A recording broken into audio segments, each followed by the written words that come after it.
कहानी उन आम घरों की है जहां खाने वाले तो कई, लेकिन कमाने वाला एक मर्द ही होता है। बावजूद इसके उससे उम्मीदें कम नहीं होती। देखिए जी, सामने वाले वर्मा जी कैसी अच्छी तरह से सफाई करते हैं छुट्टी वाले दिन अपने घर की, और एक आप हैं। अरे यार, उनके पास कार है, ऑफिस पास में है और हफ्ते में 2 दिन की छुट्टी होती है, तो फर्क तो पड़ता है ना। मेरी तो शादी ही गलत हो गई। अरे कोई मस्त लड़का मिलता, कमाता भी, घुमाता भी, घर के कामों में भी मदद करता, लेकिन नहीं जी, हमारे वाले को तो कमाने से फुर्सत ही नहीं, और कमाई भी ऐसी कि कोई जरूरत पूरी ही नहीं हो रही है। सुनील बेचारा शीना को देखकर सोचता है कि शीना सही कह रही है। देखने में सुंदर है, घर का सारा काम कर लेती है, उसे तो कोई भी अच्छा लड़का मिल सकता था।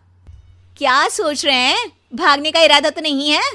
अरे नहीं मेरी प्यारी बीवी, मैं तो नहीं, पर डर है कि तुम नहीं कहीं भाग जाओ मुझे छोड़कर। शीला सुनील के मुंह से प्यार भरी बात सुनकर मुस्कुराती है।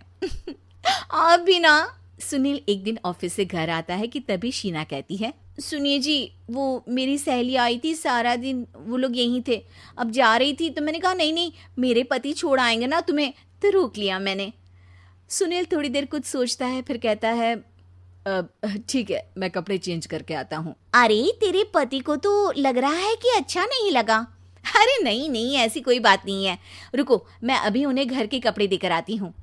शीना अंदर जाती है जहां सुनील पलंग पर लेटा होता है। अरे क्या मजाक है, वो कह रही है कि आपने मुंह बना लिया।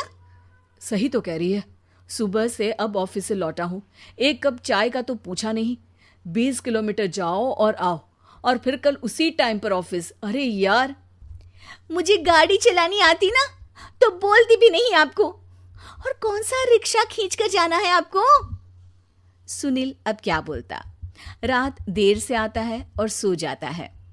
अगले दिन शरीर दर्द हो रहा है।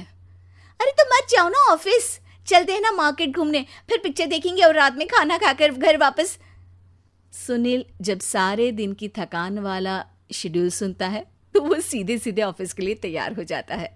अब आए दिन शीना की डिमांड बढ़ती ही चली जाती है और सुनील उसको पूरा भी करता, लेकिन एक दिन, ए जी मेरा भाई आ रहा है, उसे 2 लाख रुपए की जरूरत है। हाँ तो मैं क्या करूँ शीना, मेरे पास इतने रुपए नहीं है। हाँ हाँ पता है नहीं है, लेकिन किसी से लेकर तो दे सकते हो ना। अरे मैं किससे मांगू, मेरे तो जानने में भी कोई नहीं है जिसके पास इतनी बड़ी रकम हो। तभी वहां शीना का भाई शीनू आ जाता है। जीजा जी कैसे हैं आप? अब मैं ठीक हूँ शीनू, अचानक इतनी बड़ी रकम की जरूरत कैसे पड़ गई?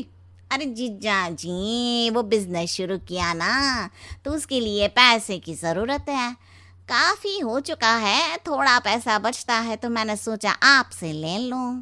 अब देखो, मेरे ऑफिस में कुछ लोग हैं जिनकी सेविंग अच्छी है, मैं उन लोगों से बात करके देखता हूँ। सुनील ऑफिस से किसी से पैसे लेकर शीना को दे देता है। शीना वो पैसा भाई को दे देती है 2 महीने बाद। अरे यार शीना, वो ऑफिस वाला आदमी अपने पैसे मांग रहा है, कैसे दूं? अपने भाई से बोलो ना पैसे दे दे। अरे हाँ हाँ दे देगा, कहाँ भागा जा रहा है, आप उनको बोल दो कि दे देंगे। थोड़े दिन बाद, शीना वो आदमी मुझसे आज भी पैसे मांग रहा था यार, मैं तंग आ गया हूँ, ऑफिस जाते ही सामने उसका चेहरा दिखता है, क्या बोलूँ, बार बार पैसे मांगता है। अच्छा मैं शीनू को फ़ोन लगाती हूँ, बात करके देखती हूँ। शीना भाई को फ़ोन करती है, लेकिन वो फ़ोन उठाता ही नहीं। लगता है भाई कहीं ऐसी जगह है जहाँ नेटवर्क की समस्या होगी। सुनील अगले दिन दोपहर को ही घर आ जाता है। उसका चेहरा उतरा और परेशान सा होता है, वो रोने लगता है।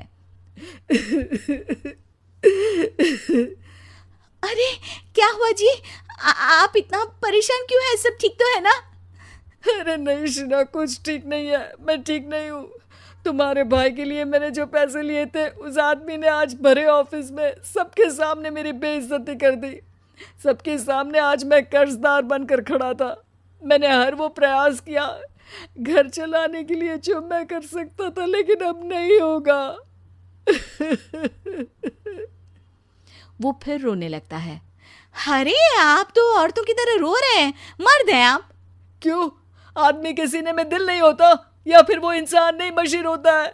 अरे मैं थक चुका हूँ शीना, तुम समझती क्यों नहीं? मैं भी शारीरिक और मानसिक रूप से थकता हूँ, मैं भी आराम करना चाहता हूँ, सुकून चाहता हूँ। मैं अब कुछ नहीं कर सकता। कुछ नहीं।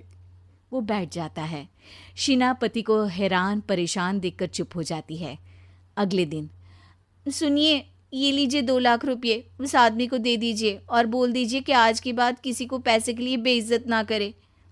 सुनील पैसे देखकर राहत की सांस लेता है। अरे शीना, तुमने तो मेरा बहुत बड़ा काम कर दिया। अब मैं शान से ऑफिस जा सकता हूँ। लेकिन ये पैसे आए कहाँ से? ये पैसे मैंने अपने गहनों को गिरवी रख कर लिया है।